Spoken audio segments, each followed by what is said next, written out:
Hello, everyone. Welcome back to another episode of the Same 24 Hours podcast. I'm your host, Meredith Atwood. I am very excited about our awesome guest today. Dre Baldwin is here. How are you?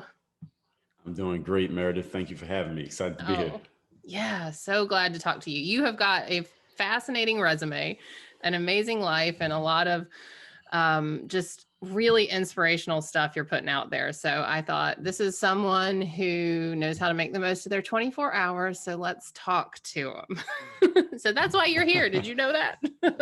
I think so. Yeah. I think I qualify. Yeah. That's right. I think you qualify too. Okay. So tell everyone. So I've been reading about you and following you for a little bit since you booked. And I want to give the listener an idea of who you are and what you have accomplished, especially the part about, you love sports and sports were part of your life, but it's not like you just tried out for the varsity team in ninth grade and everything was just golden from there on. So let's hear a little Right. bit about your story and kind of what led you into where you are now.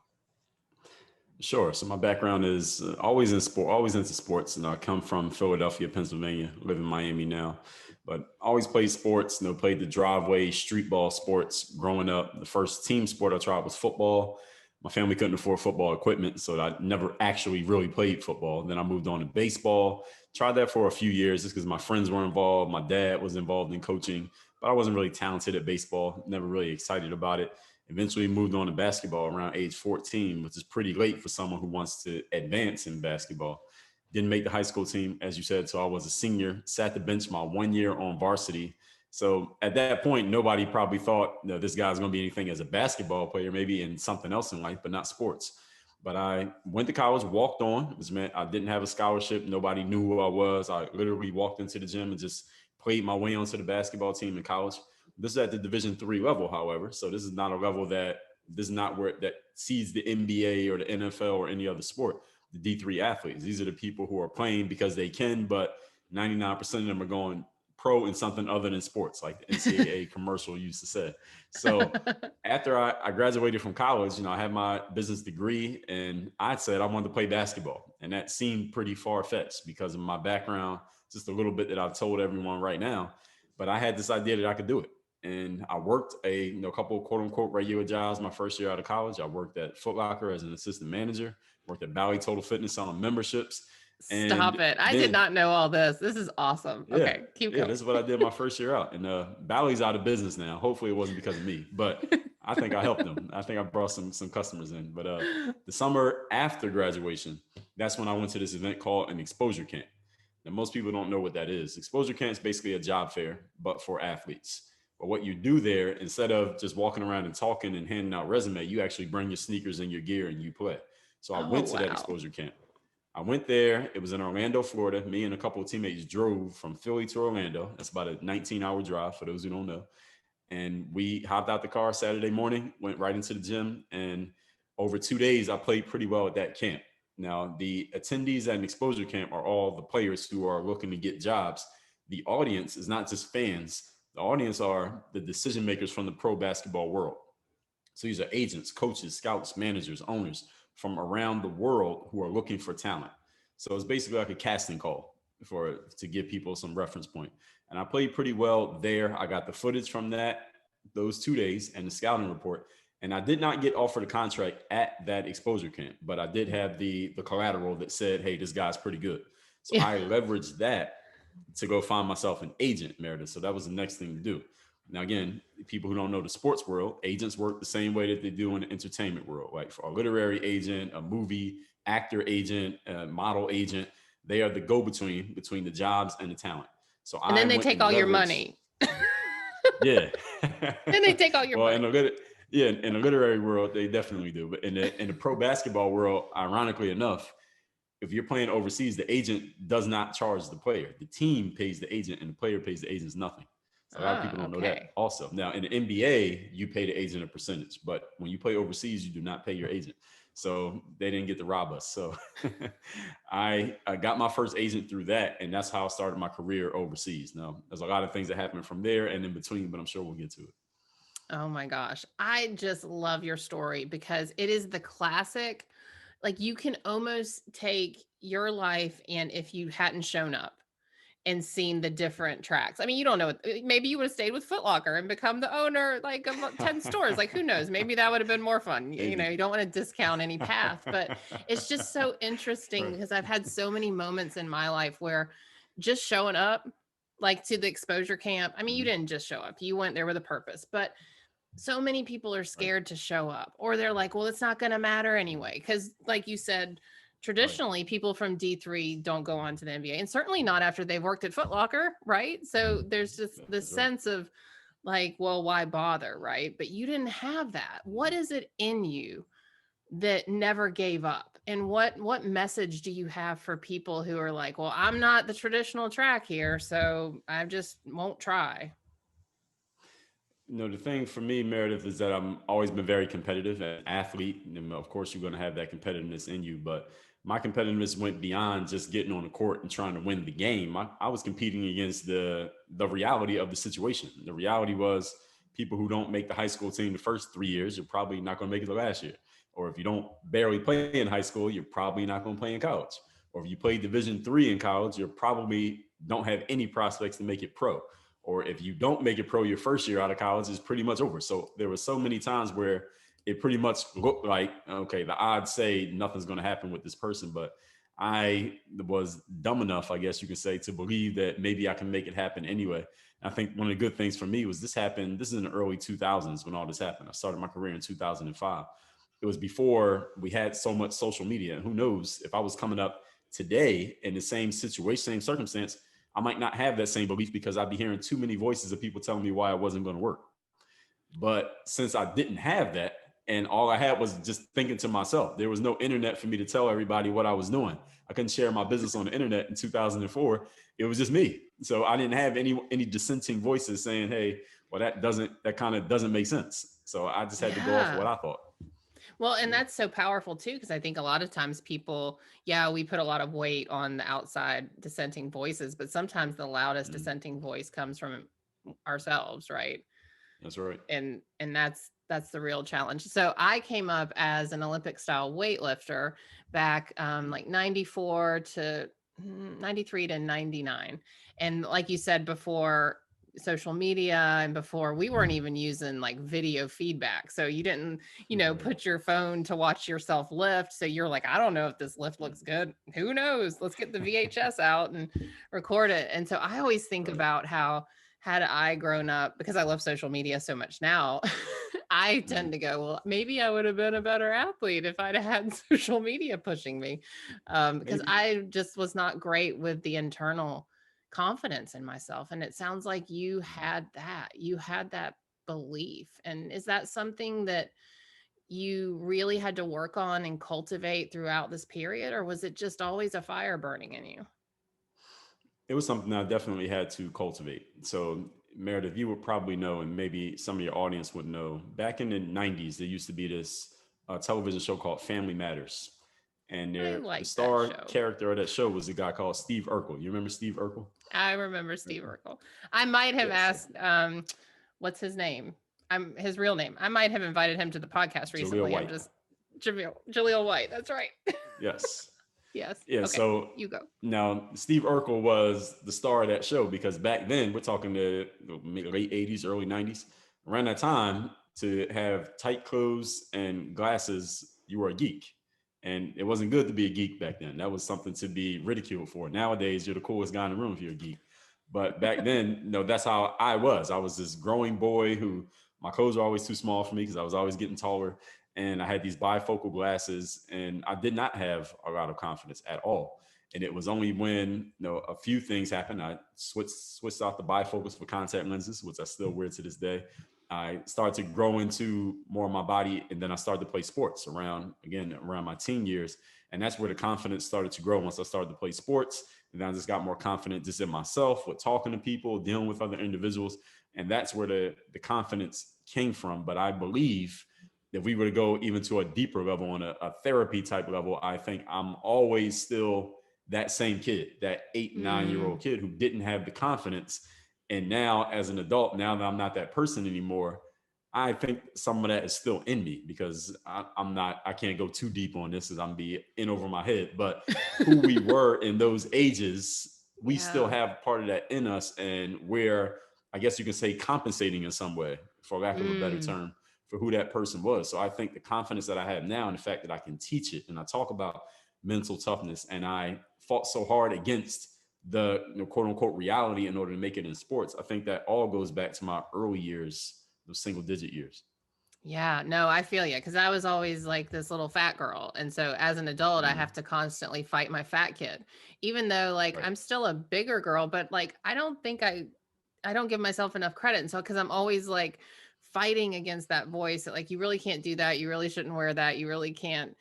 But that has been my internal battle to continue to try and grow that and not only blame that little girl for things, but to recognize like, yeah, you're just a kid, you were just a geek, I was just a fat kid, we're doing the best we can, and Right. to fight that and to constantly grow while not heading in the direction of self-sabotage.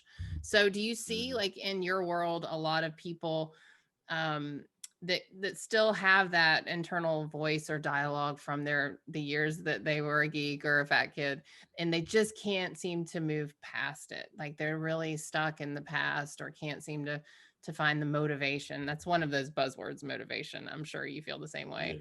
Yeah. I wake up today, I just don't have the motivation, I wish I could find my motivation. It'll always be this way, it's always been this way, like this kind of talk. So what is your advice for people when you kind of hear that dialogue going on? Well, I think to answer your first question, yes, there are definitely people who still feel that way. Those are people who come to me, and I'm sure some of them Hmm. come to you as well. So, yes, absolutely. And over time, when I'm working with people, we can get to that part. But a lot of times we have to get through the surface stuff, which that's usually the thing that people really think is their challenge. But their real challenge is those core beliefs and those core thoughts and feelings that they aren't even aware that they have. But we got to uncover everything that's on top first. And the older you are, the more that stuff is, that surface stuff that we got to scrub away before we can get to the core stuff. But to answer your question, if someone doesn't feel motivated, what I tell people is, well, motivation is for amateurs. Motivation is not the thing that you need anyway. I tell people Oh. that a professional's job is to show up and deliver every single time, regardless of how you feel, even if you're not motivated, because there's no professional out there who feels like going to work every day. I don't care how glamorous the job looks. Beyonce does not always feel like going on that stage when she's on a 70 city tour. Whew. LeBron James does not always feel like going to practice, but they show up and they deliver because as a professional, that is their job. And they understand that there's a lot of people depending on them, from the people on their team in business to their families, to the fans who pay for it, to maybe the entire industry or the structure of what they're doing. Everybody, the majority of people are watching because of that individual person, and they're supporting everybody, even if they're not getting paid for it. So that's the job of a professional. And I tell people, if you want to become a professional, you have to adopt that mindset even when you're a nobody. Even before anybody knows who Yeah. you are, you haven't made any money yet. You have to adopt the mentality of, I'm going to show up every single time and deliver, regardless of how I'm feeling, regardless of the lack of results I've gotten to this point, because that's the only way you are going to ascend to the position of being the person that everyone depends on. And when they depend on you, they got to pay you. So that's where the business comes from. That's right.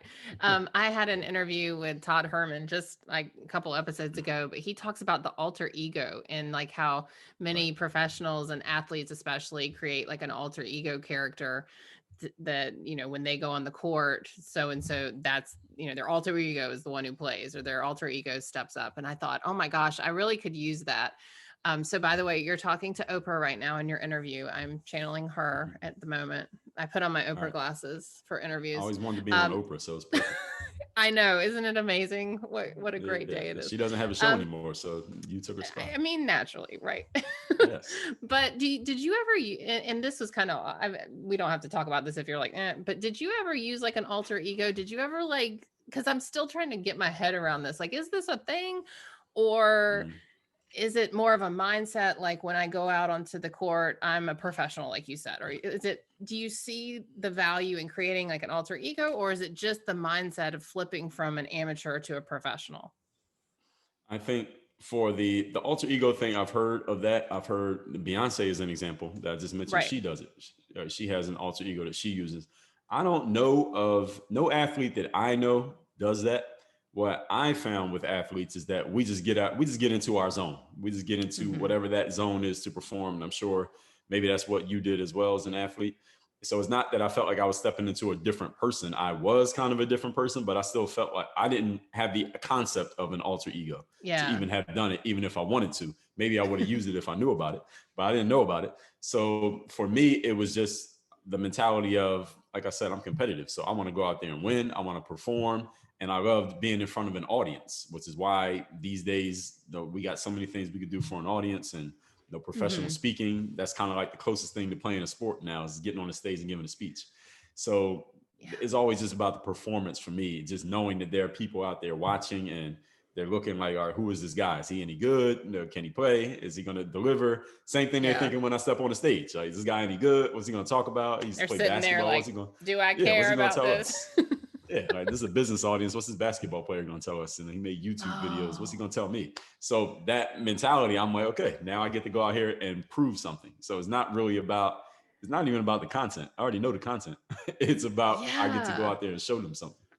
Oh, I like that. I like that. So, I have a cousin, and she's in her 20s, and we didn't grow up together. We had completely separate upbringings. We grew up in Georgia. She's Black, I'm white. So we're just family blood, but like totally different experiences. And so we started doing a podcast together, and I realized, I was like, oh my gosh, the genetic connection for the competitiveness, despite the fact we did not grow up together, that we are different races, the competitive gene is in our lineage, because she goes, do you know how you spell fun? W-I-N. And I said, oh my God, I'm with you. Because I feel that competitiveness. And I think when you say I'm so competitive, I think that is a really big driver for just figuring it out. Like some days I just wake up and I'm like, I just got to figure this out today. And it's that desire to compete with myself, or like the former version of myself. Even if that person is yesterday, sometimes it's like, how can I do better? Yeah. Yeah. Exactly. So that's the best person to compete against. Right. Because then you can't really blame anyone else. Exactly. All on you. So tell me a little bit about your take on personal initiative. I know this is one of your TED Talks that you've given. What is that the same thing as accountability? Like what does personal initiative mean to you? Personal initiative is a little bit different. Accountability can be a part of it. I call personal initiative is your willingness to go and make things happen instead of waiting for things to happen. So, right, we talked about the very beginning. The first thing that you said was just the willingness to show up when it seems like maybe the opportunity is not there, or it'd be a waste of time, or you showed up the last 3 times and nothing happened. And then you show up again that next time and then something pops off. That's the personal initiative. Just being willing to be the person who starts something instead of waiting for someone else to give you the permission to move. You decide to move on your own. And that's what the leaders do. That's what the pioneers do, is that they're the first ones to come out and do the thing. They're the first ones to say the thing. They're the first ones to try, and they're often the first ones to succeed. So that's what I mean by personal initiative. Now, accountability can be a part of it in that you take the initiative and saying, okay, I didn't get that outcome. Let me look in the mirror. Instead of looking out the window at the rest of the world, let me look in the mirror and see, what did I do or what did I not do? Where can I improve? Where can I take some responsibility for the situation so that I can get better? Because at the end of everything, the only thing any one of us can control is ourselves. So if it's the coach, or if it's the parents, or if it's the industry, or if it's whatever is getting in your way, well, what if they don't change? What if they don't change that rule? What if they don't come around to see things the way you see them? And that's the reason that you didn't succeed. Well, what are you going to do next time? Are you going to just have that as your reason for not getting what you want? So the accountability comes in when you decide to take initiative and take that accountability. Now you move first to say, okay, I'm going to own this. Let me see what else I can do. Let me find a different approach. Let me try a different strategy. Let me develop some more skills. Maybe I need to work on my game. Maybe I'm just not that good. And these are the kind of conversations I had to have with myself. That's a hard realization, right? Like to come to the point where you're like, maybe I'm not that good. That's like, but once you see that truth, that's everything, right? It's like, oh, exactly. Yeah. And your hat says work on, what does your hat say? Work on my game, work on your game. Work on your game. Yeah. Work on your game. That's your yeah. Yeah. So here's the thing though, Meredith. When you admit or at least you're willing to play with the fact that maybe you're not that good, or the idea that you're not that good, then when you go back to your training or to your work or whatever you're doing, you will start getting better and realize, oh, you know what? There were some areas for improvement that I had here. Well, when anyone gets to a position of saying, well, I'm a finished product, I can't get any better. Well, then that means you should have achieved everything in your field. If you haven't achieved everything, that means there's still some room for improvement, whether that's in your strategy, your execution, or just your overall skill set. But you have to be, I don't think anyone who's listened to a show like this would think that they're perfect. So how do you get a couple of yourself into them the do. They're mentality? in my 1-star reviews. Like you can go, Oh, those okay. people. I got a few of them too. Don't worry. Oh my gosh, there's always someone, right? Yeah. Speaking of working on your game, you are the author of 25 books. I just want to pause there for all my listeners because I have a lot who want to write a book. We got 25 books going on right here. What is the most frustrating part about writing for you, if there is one? And how do you continue to produce at that volume and level? I mean, I'm even in awe of this. Like, whoa, 25 books. So I don't even know what my question is. I think I just want to pause and say, oh my gosh, that's so impressive. But like, tell me about your writing process and like, how did you write 25 books and what motivated you and what keeps you going? Because I imagine you're going to keep writing if you've gone this far. Yes, I'm working on one right now, as a matter of fact. So as far as the books go, wow. Well, it started with probably around 2009. At this time, I was just making YouTube videos for basketball players. And they would just always ask me about my background because I'm this random dude that they never heard of, but he's making these videos and he looks like he can play. So they just wanted to know my background. And then I heard about the ability to self-publish, like Kindle Direct Publishing had come out, right. and you can write a book and you can put it out and people can just read your book. And I put out my first book, Buy a Game, put it out for free. It was just a PDF. I just put it on my website, say, hey, everybody go download it. And people loved that book. And here's what's funny, Meredith. Around 2015, when I learned about the ability to create audiobooks. So I said, let me make an audio version for every one of my books. So I went to make the audio version of that first book. And I'm like, man, this writing is horrible. It was terribly written. I was a terrible writer back then. But people loved the book because it was the story that they were buying into. The actual writing skill was absolutely nothing compared to where I'm at now. But the fact that I took initiative, again, going right back to that same point, and I showed up and wrote it is what got me started. They got the ball rolling. And when I saw the people liked it, I got all this positive feedback. I said, oh, I'm going to write another one.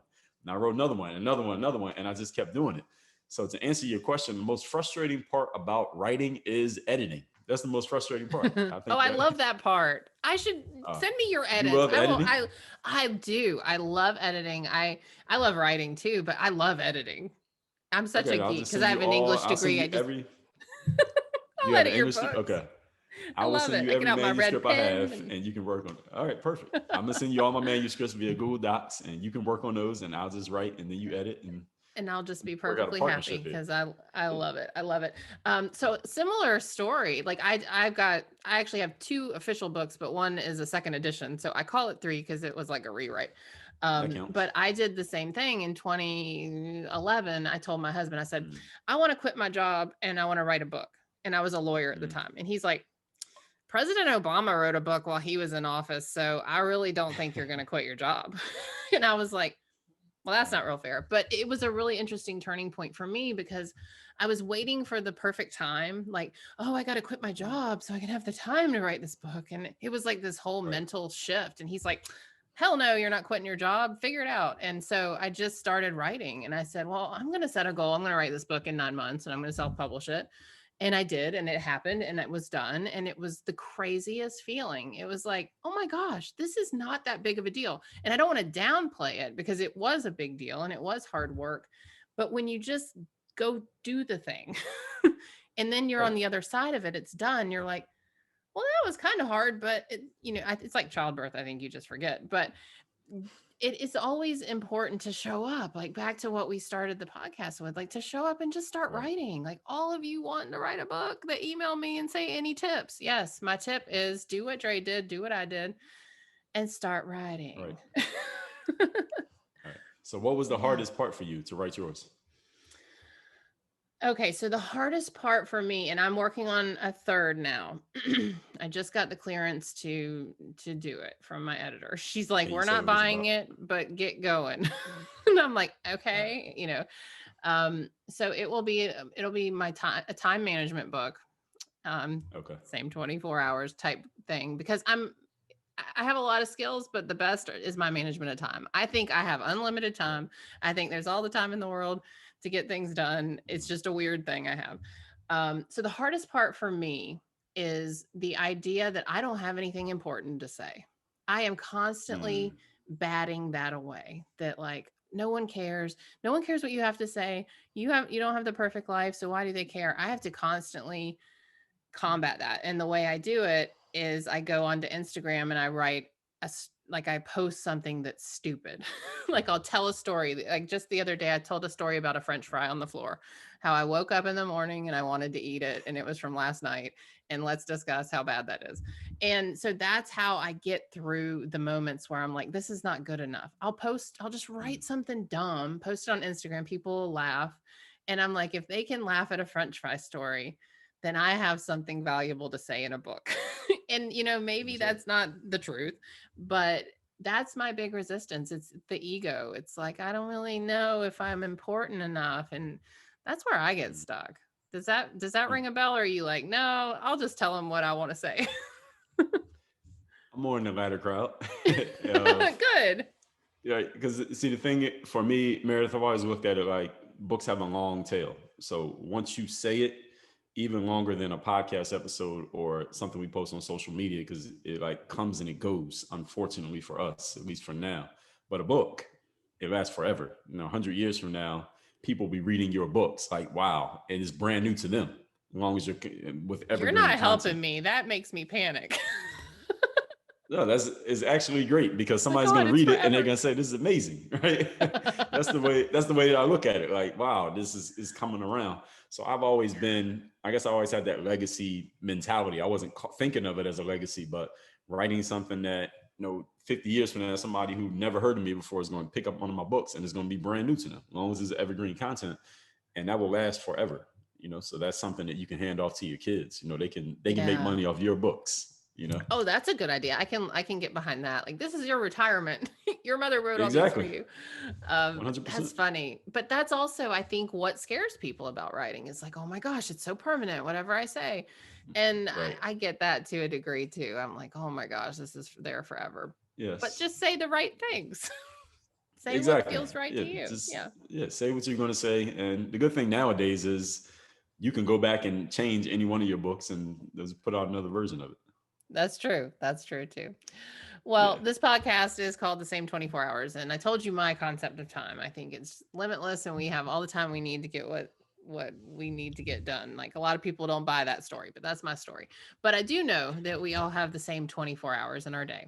And what we do with Okay. those 24 hours is what leads to our greatest health, happiness, and individual success. So, my question for you, my last question is, what do you do every day in your life that you're like, this makes the most of my 24 hours? Do you have a habit, a life hack, something that you can kind of say that really makes a difference in my life? Man, my whole day is kind of the same almost every day. So I would say the number one thing is just the time I take for self care. People ask me because I produce so much. And so people say, man, how do you regiment your day to get so much done? And it goes right along the lines of the theme of your show, Meredith. It's not that I work more hours than everybody else. It's just that during the time that I'm working. But my first 3 hours from the time I wake up, the first 3 hours is all self care stuff. And I didn't set it up like that. It's just the way that it works. So, yoga, meditation, drinking water, exercise, foam rolling, stretching, shower, shave, looking at my goals, reworking, checking my list for the month. Like, have I accomplished these things? What am I working on? What type of person do I need to be? What kind of things do I need to do? What are the things I want to have? Those are my first 3 hours of the day, every single day before I start working. And that's really the thing that gets me going, and that fuels the work time. So that's always been it for me. Yeah, I hear you. Mine's not quite as regimented, but same. I Mhm. get up, I work out. I'll Right. read something, inspirational, and that really is the grounding. I can tell the days I don't do those things because I'm kind of like Yeah. lost. and kind of crazy in the head. Yeah. Right. Well, Dre, this was a pleasure, an absolute honor to talk with you. Tell everyone where they can find you and get your latest book. Sure. Can I tell them about the book they can get for free? Do it. Right here. All right. So this book is called The Mirror of Motivation. Are we on video? Yeah.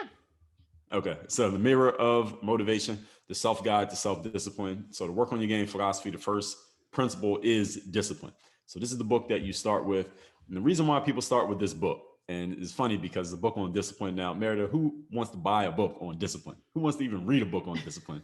Not too many people, right? So let me tell you why you want this book, because everyone listening to this show has goals. You have things you want to accomplish. And if you've listened to this conversation, then I'm sure you understand logically that you had to do some work in order to get there. You don't get something for nothing. So most people understand these two questions. What do I want and what do I have to do to get it? And this is how most people spend their entire lives, doing things to get an outcome. And they just, that didn't work. All right, do something else. That didn't work. Do something else. Here's a question most people never ask themselves. Who do I need to be? What type of person do I need to become? How do I need to approach life? What kind of posture do I need to have? What kind of energy do I need to have within me? Because when you get the right being in place, it fuels and automatically controls what you do. And then when you do those things, then you get the results. So the process is be, do, and have. So this book right here is going to help you with that being. This is going to give you the frameworks for you to answer the question for yourself. Who do I need to be? This is not me telling you. All right. This is not a hype up book. This is not Dre motivating you. This is the mirror of motivation. So you look in the mirror and you'll be able to tell yourself what type of person you need to be, do what you need to do, have what you need to have. Now, I'm going to give you this book for free. It's already paid for. All you do is cover a small shipping charge and I will ship it to you anywhere that you live. It is at mirrorofmotivation.com. Just the same as the title without the word there. That's mirrorofmotivation.com. The Mirror of Motivation. See, you guys come and listen and you get free books. Like, come on. This is amazing. Mirrorofmotivation.com. Thank you, Dre. It was great. And everyone can follow you on the gram. I know you're on the gram because you tagged me. So Dre, is it Dre Baldwin? No. Yes, Dre Baldwin on Instagram. Right. Okay. Very good. Very good. All right, everyone. Thanks for joining us and we will see you soon. Hi, and welcome to the Same 24 Hours podcast. I'm Meredith Atwood, author of the book, The Year of No Nonsense. I'm a former attorney turned writer, speaker, and Ironman triathlete. Although right now, all I really like to do is lift weights. We all have the same 24 hours, but it's what we do in those hours that leads to our greatest health, happiness, and success. It's my goal to crack the code on a life of less nonsense so we can all make the most of our 24 hours.